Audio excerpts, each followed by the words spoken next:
Próximo crime aqui, gente, artigo 349, nós vamos falar do crime de favorecimento real, tá? Favorecimento real. O artigo passado foi favorecimento pessoal, esse é o favorecimento real.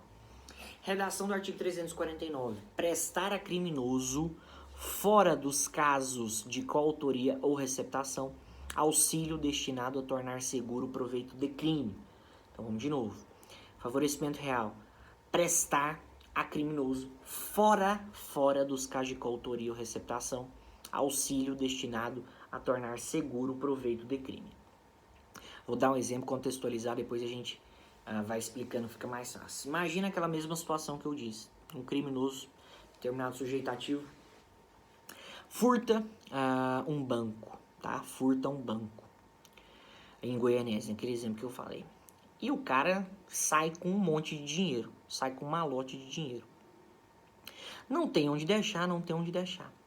O que ele faz então? Bate de casa em casa, só que ao invés de pedir para se esconder lá, ele fala o seguinte: eu posso esconder o malote de dinheiro, eu posso esconder o dinheiro que eu furtei do banco, eu posso guardar na sua casa, tá? Eu posso guardar na sua casa aquilo que eu furtei, aquilo que eu peguei do banco, e você, sabendo que aquilo é proveito de crime, sabendo que aquilo é produto de crime, você guarda o malote, guarda o dinheiro, guarda a maleta cheia de dinheiro lá do banco na sua casa, ou no galpão, ou no seu local de trabalho, onde você quiser, ou guarda com você.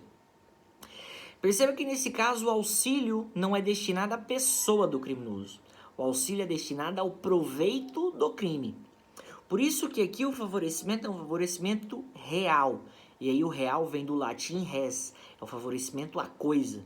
Que coisa? A coisa do crime, o produto do crime, o proveito do crime. No crime de favorecimento pessoal, o auxílio é em relação à pessoa do criminoso. Já no crime de favorecimento real, o auxílio, a ajuda ao criminoso é em relação à coisa, é em relação ao que foi objeto de crime, em relação ao proveito do crime. Então, nesse caso, o cara que furta, no crime de favorecimento real, eu ajudo o criminoso a esconder, eu ajudo o criminoso a guardar aquilo que foi proveito daquele crime. O cara que furta o banco, quando eu escondo o dinheiro para ele, quando eu guardo o dinheiro para ele, eu cometo o crime de favorecimento real. Perceba o seguinte, o crime de favorecimento real só acontece fora dos casos de coautoria ou participação. Fora dos casos de coautoria ou participação. Por quê? Se, por exemplo, eu furtei o banco junto com o meu comparsa, e aí eu guardo o dinheiro lá em casa, já não é favorecimento real. Nesse caso, eu sou punido por furto também. Eu fui comparsa dele, fui coautor do crime e só escondi. E também fora dos casos de receptação. Se uma pessoa furta um carro e eu compro o carro sabendo que é produto de crime, é receptação lá do artigo 180. Nesse caso aqui, o favorecimento real, eu tenho que auxiliar o criminoso guardando, né, escondendo o proveito do crime fora dos casos de coautoria ou fora dos casos de receptação. Ou seja, é um crime autônomo. O crime que eu cometo é simplesmente guardar proveito de crime. É guardar, tá? Esconder aquilo que foi proveito de um crime, né, de um sujeito ativo. É quando eu deixo, eu torno seguro aquilo que foi proveito de um crime. Beleza?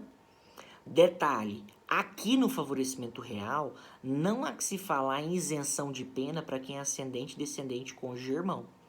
Não há isenção de pena, não há isenção de pena no crime de favorecimento real.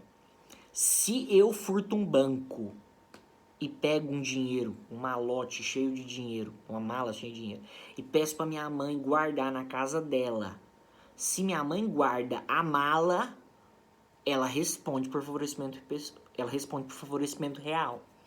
Se eu tenho um proveito de crime, uma mala cheia de dinheiro que eu furtei de um banco, eu peço para minha mãe, para o meu pai, para minha esposa, para o meu filho guardar na casa dele, e eles guardam, eles respondem, eles são punidos pelo crime de favorecimento real, não há isenção de pena. Por quê? Porque o crime de favorecimento real, tá, não exime de pena parentes que escondam o bem, a coisa, produto do crime.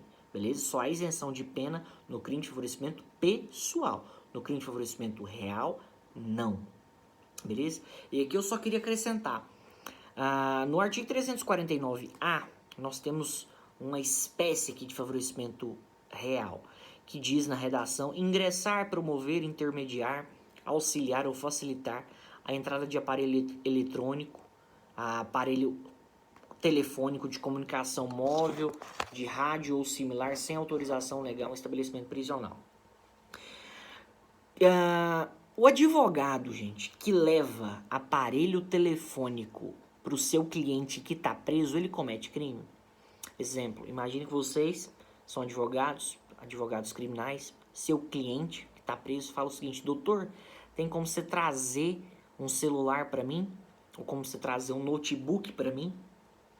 E você, advogado, você leva o celular, ou você leva um notebook, você leva um tablet, ou seja, você leva algum aparelho telefônico ou aparelho similar que o detento tenha contato com o mundo externo para ele. A pessoa que leva, a pessoa que ingressa, a pessoa que promove, tá? A pessoa que auxilia para que detento, né, para que quem esteja preso tenha acesso a esses aparelhos telefônicos, comete crime? Sim. Crime do artigo 349-A, tá? Crime do artigo 349-A. É uma modalidade de favorecimento real. Lembrando, o agente prisional ou diretor do presídio que, sabendo que é um aparelho telefônico, admite ou permite a entrada, comete o crime de prevaricação imprópria, tá? Comete o crime de prevaricação imprópria, lá do 319-A. Agora, quem, no caso particular, o particular que ingressa, que promove, que auxilia a entrada, no caso, por exemplo, advogado que leva celular pro cliente preso, ele comete o crime aqui de favorecimento real, tá? Artigo 349-A, beleza? Gente, então é isso aí, fica com Deus, Deus abençoe, até a próxima aula.